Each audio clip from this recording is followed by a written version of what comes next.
Dear students, welcome to these online classes. This is chapter 5 of ESP, Company Structure. Well, what is company structure?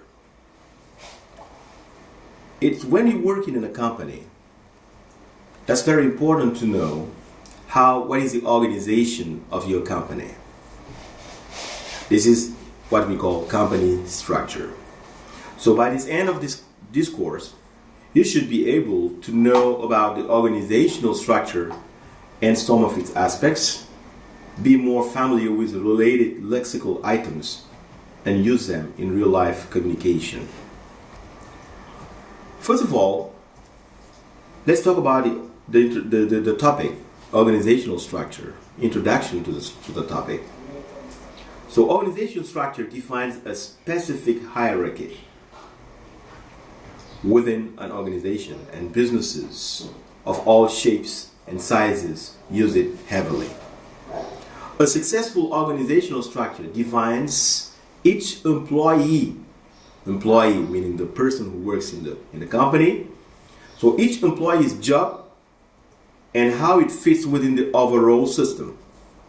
This structuring provides a company with a visual representation of how it is shaped and how it can best move forward in achieving its goal. Organizational structures are normally illustrated in some sort of chart or diagram. So the chart or the diagram represent the organization of the structure. Now, let's look at the following diagram. In this diagram, you have what we call an organization chart. So the organization chart, where you have the CEO, who is the central figure, who is the central person of the company. The CEO meaning the Chief Executive Officer, PDG, and then everything turns around him. And you have the executive chairman, the vice chairman, and the supervisory board, advisory board, financial team, head of China, head of India, head of project management, head of R&D, meaning research development. This is an example of an organization chart. It doesn't mean that all the companies have the same organization chart. This is just an example for you to see how an organization chart can be represented. Okay, now let's come to the vocabulary, because it's very important for you to know the positions and offices. This is what we call the vocabulary corner. Meaning accounts department, boards of directors, chairman, board chairman, director, chief executive officer, headquarters, managers, marketing department, marketing dep, organization chart, personal dep, president, purchasing department, reception, sales department, shareholder, R&D department, meaning research and development.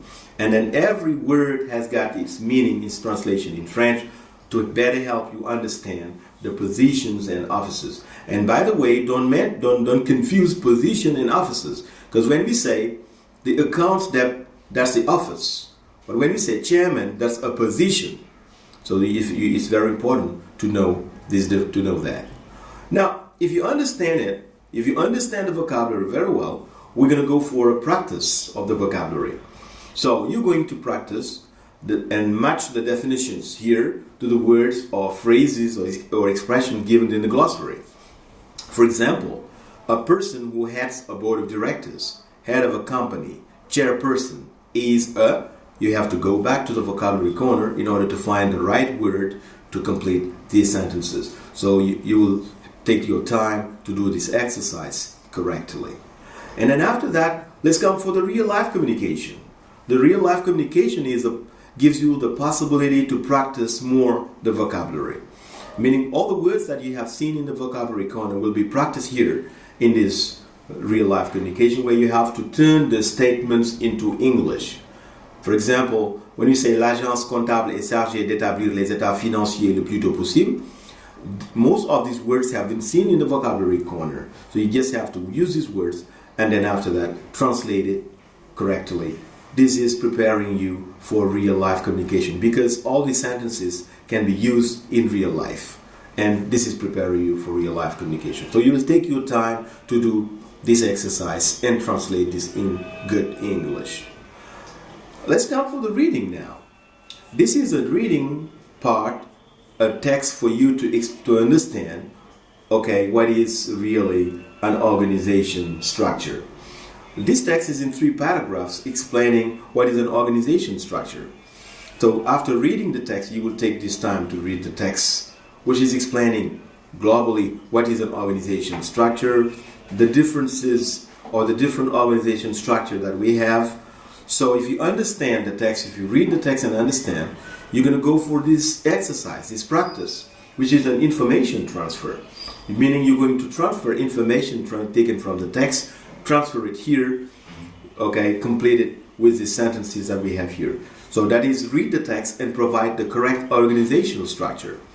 For example, when you say, when the employee's skills and creativity is not considered in the company, it is, you have to complete with the correct organizational structure. A team is in charge of creativity in advance, it is, put the right organizational structure. Employees easily participate in the company's progress and work processes, it is, you have to put the correct organization structure. You remember that, let me remind you that you have three forms of organizational structure that have been shown here in the reading, in this text. That is organizational structure, hierarchical structure, and the flat structure and the flat structure. So you have to know exactly what are the structures you have to use to complete this information transfer. Now, let's watch this video. And after watching this video, you will understand more about organizational structure, and then you will have a task that is going to follow the video. Okay, now after watching the video, you're going to go for this task. And please, if it is possible, you can work with your fellow. This is a pair work. You can work with your friend. Now, write about the organizational structure of a company of your choice. You can choose any company in Senegal or outside Senegal. It depends on you. So you write about the organizational structure of this company and give details of the positions and the people holding them. Take your time to do this exercise and submit it when you finish. That's all for today's lesson. Thank you and see you next time.